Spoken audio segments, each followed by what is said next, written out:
Voilà, mesdames et messieurs, bonsoir. Quatrième temps de cette grande journée électorale débutée depuis 6h30. Là, nous sommes en plein dans la nuit électorale après le plateau de Angèle Toboula qui, avec les invités des différents partis politiques, faisait le point sur cette journée électorale. Là, nous allons mettre peut-être le pied dans le plat, essayer d'aller un peu plus en profondeur, eu égard à tout ce qui a comme, on va dire, tendance qui se dégage, précision qui se dégage de cette journée électorale. Mais avant de recevoir les représentants des partis politiques qui nous attendent en coulisses, nous avons avec nous le consultant politique Agapit Napoléon Maforican qui, après 8 heures, à peu près après après la clôture de cette journée d'élection, nous donnera peut-être son regard sur la réalité des urnes. Agapit Napoléon Maforican, bonsoir. Bonsoir François-Xavier, bonsoir à tous nos téléspectateurs. Voilà, une belle journée d'élection, c'est d'abord la première chose qu'il faut dire. Une belle journée, beaucoup ont souhaité que ce soit une journée de fête, c'est une journée de fête. Et je voudrais paraphraser le maire de Savel, l'honorable Demir Bachabi, qui disait tout à l'heure, après avoir voté, que c'est un jour de joie. Parce que avant les élections qu'on a eues ces derniers temps, ont été des élections crispées ou crispantes avec les forces de l'ordre, les manifestants et autres, et qu'aujourd'hui on a l'impression que c'est le prolongement des fêtes de fin d'année. Donc je voudrais le paraphraser, lui passer un salut filial par ailleurs. Voilà. Il est dans son fief là-bas à Savet, donc un regard, un salut filial. Et après cela, je voudrais constater que oui, au regard de tout ce qui s'est passé cette journée, on n'a peut-être pas eu l'affluence voulue, mais on a eu une fête. Moi, j'ai vu des gens sortir tôt pour aller voter. Ce n'est pas la grande influence des présidentielles, mais pour une élection législative, on a eu peut-être ce qu'on doit. Nous devons, le taux de participation personnel que j'estime aujourd'hui nous plonge autour des 40-50%. Je le dis au regard des données que nous avons eues de nos différents correspondants, sans préjudice donc de ce que diront la Sénat et surtout la Cour constitutionnelle. Et n'oubliez pas que tout ce que nous dirons aujourd'hui, demain, après-demain, ce sera sous le sceau donc de caractère provisoire, strictement provisoire, étant entendu que la Sénat proclame les résultats provisoires et la Cour constitutionnelle les résultats. Donc, la Cour constitutionnelle qui statue souverainement sur la validité de l'élection, il statue sur la régularité en cas de contestation. Donc, nous devons apprendre, comprendre que ce soir, ce que nous dirons est provisoire. Et sous le sceau de ce caractère provisoire, nous pourrons constater que le taux de participation tourne autour de 40, 50, 50%. Ce n'est pas beaucoup. Et la moitié des Béninois ne sont pas nécessairement sortis. La moitié de ceux qui doivent voter. Donc ça, on va l'analyser avec le temps. Au regard des tendances sorties des urnes, parce que les bureaux ont fermé depuis 16 heures, pour ceux qui ont ouvert à temps, et certainement 18 heures, 20 heures, au plus tard, 20 heures, pour ceux qui ont ouvert en retard, au regard, et ça c'est les données que nous tenons de la Sénat, qu'il y a eu sans doute des retards, mais qu'à 23h30, il n'y a aucun bureau de vote qui est encore ouvert. Et donc, sous ce prisme du fait que tous les bureaux de vote ont fermé et qu'aucun électeur n'est encore là à voter, au regard de ça, nous pouvons dire souverainement, nous pouvons dire délibérément, nous pouvons dire avec responsabilité et en respectant les réglementations de la HAC, sachant que c'est la Cour constitutionnelle qui proclame les résultats définitifs, c'est la Sénat qui proclame les résultats provisoires. Nous pouvons dire que 3 partis se dégagent nettement et que ces partis, ce n'est pas le MPL, ce n'est pas Moël Bénin, ce n'est pas l'UDBN et ce n'est pas non plus le FCBE. Et donc, pour moi, ce soir, ETL peut souverainement dire à 23h35 qu'au terme des législatives, la future Assemblée nationale compterait probablement des députés de l'UP, le Renouveau, du Parti Les Démocrates et du Bloc républicain. Ce n'est pas dans l'ordre, puisque nous n'avons pas encore toutes les données, mais nous avons suffisamment d'informations, de données pour savoir désormais que ces 3 partis pourraient, et sont en passe d'atteindre les 10% de seuil de représentativité Ce qui est sûr, c'est que les 4 que nous avons cités, au regard des données que nous avons, ni le Moël Bénin, ni UDBN, ni MPL, ni FCBE ne sont en mesure, aucun de ces partis n'est en mesure de revendiquer les 10% au niveau national. C'est une réalité tangible que ETélé assume. Alors, il reste les 3 autres. UPR, les démocrates et le BR. Là, on attend encore la tendance, comment ça va se compiler pour aller un peu plus loin. Et donc, je dégage de cette lecture une percée énorme du Parti des démocrates. C'est inimaginable. Ça me rappelle un peu cette soirée d'avril ou d'avril 2002. Si vous suivez mon analyse, un soir d'avril 2002, on est en France. Deuxième tour de présidentielle. La présidentielle en France et la percée de Jean-Marie Le Pen. Je ne compare pas les démocrates à Jean-Marie Le Pen et au Front National, mais je les compare au regard du contexte. Je compare leur percée un peu à celle d'un outsider. Et je pense que au regard de cette donnée, on peut saluer les démocrates pour cette percée. Je ne sais pas si c'est eux qui ont gagné ou c'est les autres qui ont perdu. Un effet Yahi incontestable. Un effet Yahi incontestable, ça je peux le dire. Je pense que, comme je l'ai eu à le dire sur le plateau, le président Yahi a, je ne sais pas si opportunément ou pas, en tout cas, il a fait l'option de rester chef de son clan. Je ne sais pas si c'est une bonne ou mauvaise chose. Il a déjà fait ses 10 ans. Pour moi, il ne devrait plus, à mon humble avis, laisser le pays avancer avec les nouvelles têtes qui doivent pouvoir continuer. C'est vrai, au Parlement, c'est ces nouvelles têtes qu'on vient. Si le BR vient, si les démocrates viennent en tête, c'est ces nouvelles têtes qu'on verra, ce n'est pas lui qu'on verra. C'est peut-être là, peut-être qu'il comprendra, peut-être qu'il s'est engagé peut-être pour une catégorie de personnalités ou de gens dont il ne maîtrise pas toujours les réactions, parce qu'on ne peut pas gouverner par procuration, on ne peut surtout pas légiférer par procuration, il ne peut pas. Mais il s'est imposé, il a renversé, il a transformé ces législatives en présidentielle presque. On aurait parlé donc de la suite de 2016. On a rejoué en 2016, en 2022, en 2023.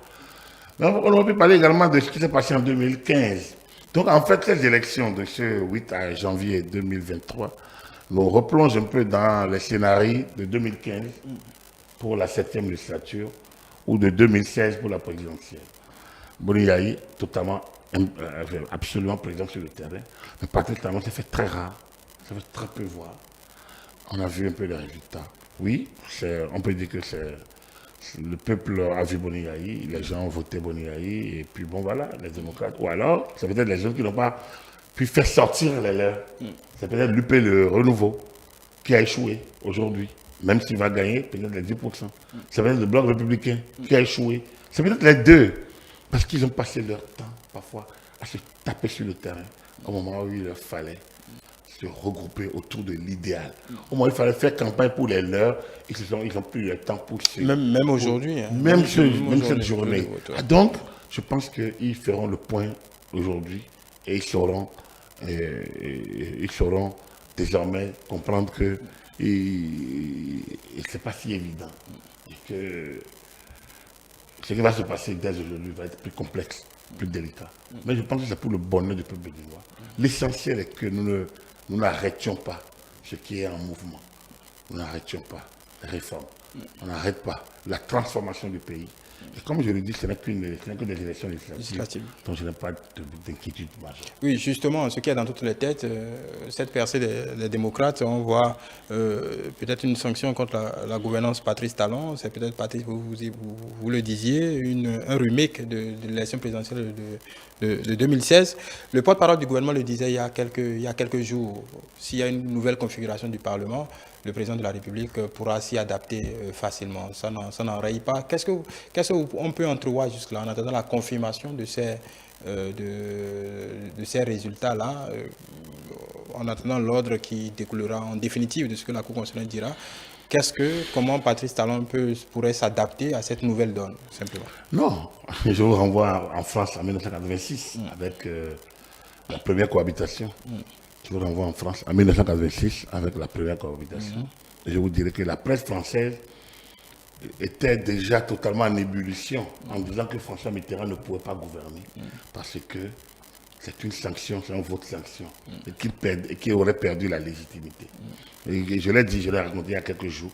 Lorsque François Mitterrand prit la parole, il dit que ces élections ne sauraient être assimilées ces élections présidentielles que les élections législatives et aucunement une présidentielle. Et qu'il ne saurait être assimilé à une présidentielle. Et en conséquence, il tire toutes les conséquences. Et qu'en définitive, il tire toutes les conséquences. Donc, il découle des résultats. Et qui va nommer Jacques Chirac Premier ministre. Il l'a fait. 2 ans après, il gagne la présidentielle. 2 ans après, il gagne la présidentielle. C'est-à-dire que Patrice Talon, son mandat n'est pas en jeu. Sa légitimité n'est pas en jeu. Patrice Talon a gagné une élection présidentielle. Il est là en 2026. Donc, c'est le Parlement. Mais nous ne sommes pas dans le Parlement. Et, disons, d'un régime parlementaire. Nous sommes dans le Parlement d'un régime présidentiel. Donc, Patrice Talon n'a rien à craindre pour son mandat, pour ses réformes. Il peut avancer autant qu'il peut. Mais il va devoir tenir compte de la nouvelle configuration au cas où, ce qui n'est pas encore le cas ce soir, au cas où les démocrates auraient une majorité. Auraient une majorité absolue. Oui, absolue. Parce que n'oubliez pas qu'il y a 2 forces qui se dégagent de la majorité présidentielle, l'Union progressiste et le renouveau, et les blocs républicains. Les 2 réunis peuvent dépasser en siège les démocrates. Et donc, il va falloir qu'ils s'enterrent la hache de guerre pour aller vraiment ensemble. Mais au cas où leur majorité ne serait pas conséquente pour dominer celle du Parti des démocrates, là, il pourrait avoir une situation que le président Patrice Talon peut gérer. Un bon chef de famille, un bon père de famille, un bon chef d'État, un bon homme d'État, il peut gérer. Moi, je n'ai pas ce soir, je n'ai que du sourire, de la joie, comme je l'avais lorsqu'il était dit que le Parti des démocrates allait partir aux élections. Pour moi, il est important que toutes les forces y participent pour qu'on mesure vraiment l'ancrage des réformes. Et aujourd'hui, on ne peut pas dire que les réformes ont échoué. Lorsque, en 2015, c'est Boni qui gagnait les législatives, parce qu'il était aux affaires. Aujourd'hui, il n'a pas encore gagné les législatives. Parce que lorsque vous mettez les forces politiques de Patrice Talon ensemble, donc, quelque chose a changé. Mais le peuple est radicalement resté presque le même, l'électeur est resté presque le même. Parce que peut-être que les partis proches de la majorité présidentielle ont mal fait leur campagne, ont mal orienté leur cible. On a déjà vu le taux de participation lors de la présidentielle était sujet, lors des élections locales, lors de la présidentielle, étaient des choses que nous on devrait analyser par rapport au dynamisme des partis. Aujourd'hui, les 2 partis doivent se poser de bonnes questions et essayer peut-être de travailler dans une sorte d'unité d'action. Je dis dans le sens de l'unité de pensée et d'action. Nous le disions à l'époque, unité de pensée et d'action révolutionnaire. C'est ce qu'on disait sur le PPB. Je pense que sans être sur le PPB et avec l'Union progressiste et le renouveau, les républicains doivent travailler dans le sens de l'unité de pensée et d'action. Pour que, moi je ne vais pas dire révolutionnaire, je dirais stratégique et politique. Pour que ce qui a commencé ne soit pas rejeté jeté aux orties, pour qu'on ne jette pas le bébé avec l'eau du bain. Donc pour moi, ce sera une très belle soirée. Patrice Talon n'a rien à craindre. Les réformes n'ont aucun problème souci. Il n'y a encore pas encore, on est encore à la phase des tendances. Donc rien n'est encore taillé dans du marbre. Mais il est évident que le grand vainqueur de cette législative, c'est bel et bien le parti Les Démocrates. Voilà. Mais ils peuvent gagner sans gagner, comme je l'ai dit, parce que une chose est de franchir le seuil des 10%, c'est-à-dire ça, leur mérite, de battre les partis présidentiels un peu partout, dans quelques grandes villes importantes. C'est déjà ça. Mais après, la suite, c'est d'abord déjà quel nombre de sièges sur les 109 et donc quelle figure pour la prochaine législature de l'Assemblée nationale, ce qui n'est pas encore le cas aujourd'hui. Et même s'ils dominaient l'Assemblée nationale, ils n'ont pas encore le pouvoir exécutif. Oui. Voilà. Le président ne serait pas entravé dans la décision de son pouvoir. Il n'y a pas de les élections législatives ne sauraient se transformer en présidentielles. Voilà, on attendra les résultats définitifs pour commenter, mais est-ce qu'on peut d'ores et déjà dire que, sans prendre trop de risques, que la greffe Diogbenou a loupé. Est-ce qu'on peut dire que déjà au regard des tendances qu'on a ce soir, que ça n'a pas vraiment... Est-ce qu'il y aura un réajustement au niveau de cette grande majorité de la... Pourquoi vous ne parlez pas de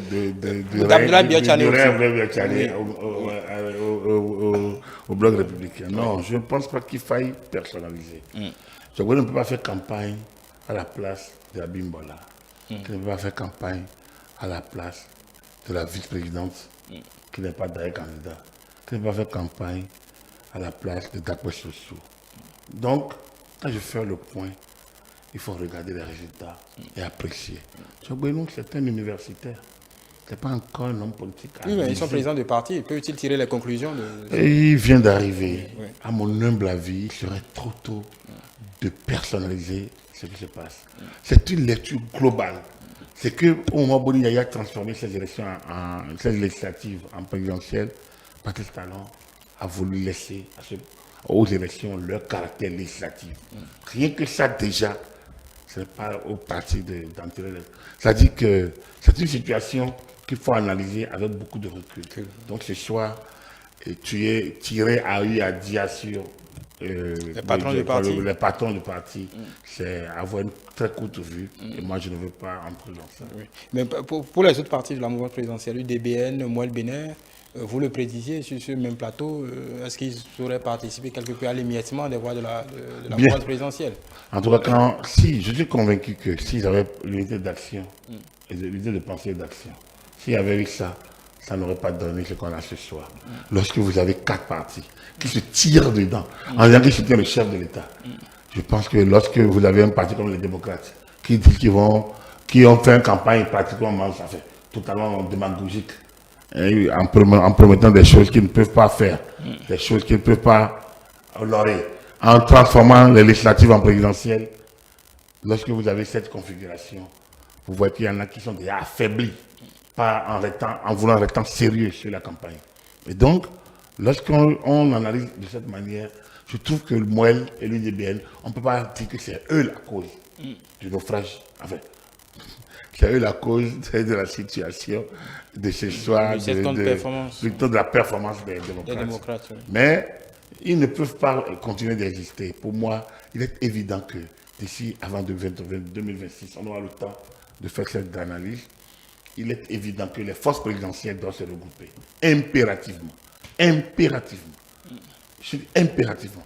Même si les partis vont exister, ils doivent avoir une dynamique de recours, ils doivent avoir une dynamique unitaire qui leur permette de faire front.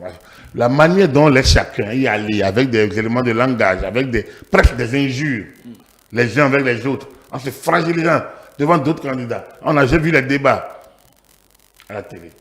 Si on doit continuer ici, il est évident qu'on affaiblit le camp présidentiel. Et donc, on ne peut pas avoir des résultats. Oh, nous allons faire des élections générales.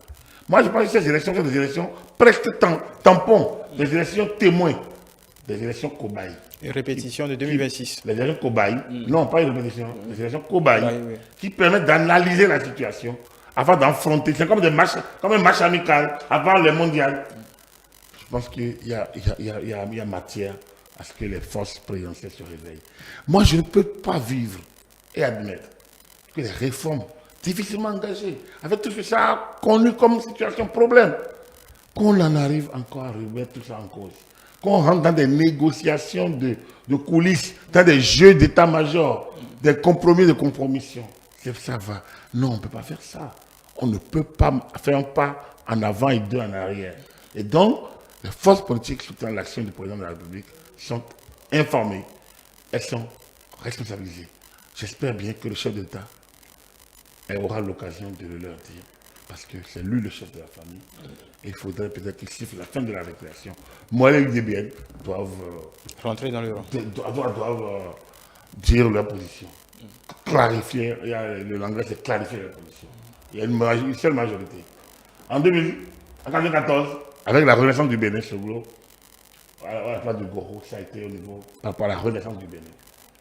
Je pense que aujourd'hui, 20 ans pratiquement après, 25 ans, non, bientôt 20 ans, ou 30 ans je veux dire, 30 ans après, 30 ans. 30 ans après, il faudrait analyser le bien fondé de cette pratique et le fait que tout ce n'est pas suivi. Il est évident qu'au soir de ce 8 avril et au 8 temps de ce janvier 8 janvier, 2023. les résultats que nous avons doivent interpeller la majorité. Ceux qui vont faire la guerre, la chasse à l'homme, en pensant que c'est tel ou tel, je pense qu'il y a une fuite en avant. Il faut faire l'analyse globale du comportement général de chaque membre. Moi, je suis au niveau des médias, je suis un analyste. Je ne sais pas encore le moment de dire ce que je pensais, mais durant la campagne, on a senti beaucoup de choses. On a écouté beaucoup de choses. Donc, on aura l'occasion de revenir sur tout ça. Pour le moment, savourons une si belle journée. Saluons toutes les forces qui ont été sur le terrain, les 7 partis, les militants, les électeurs, la Sénat, les agents électoraux, les observateurs, les représentants des partis politiques, les forces de sécurité et de défense, les médias. Saluons tous ces acteurs qui ont fait de leur mieux pour faire cette journée, une très belle journée. Moi, je suis un militant engagé, je suis un analyste, je suis très heureux ce soir, je peux le dire. Je salue tout le monde, c'est une belle journée. Voilà. Merci beaucoup à Capitaine Napoléon Mafroika. Nous allons recevoir dans quelques secondes les représentants des partis politiques, Arias Leha des démocrates, Mohamed Chabi Lafia du Bloc républicain, Sefis Bio Aguia de l'UP Le Renouveau, le docteur Hervé Benaou de l'UDBN, le docteur Patrick Henoum, politiste, Sophonie Jet Koboudé, analyste politique. Nous allons essayer de faire débat avec tout ce beau monde qui attend impatiemment de prendre le plateau. Dans quelques minutes, nous vous retrouvons très exactement.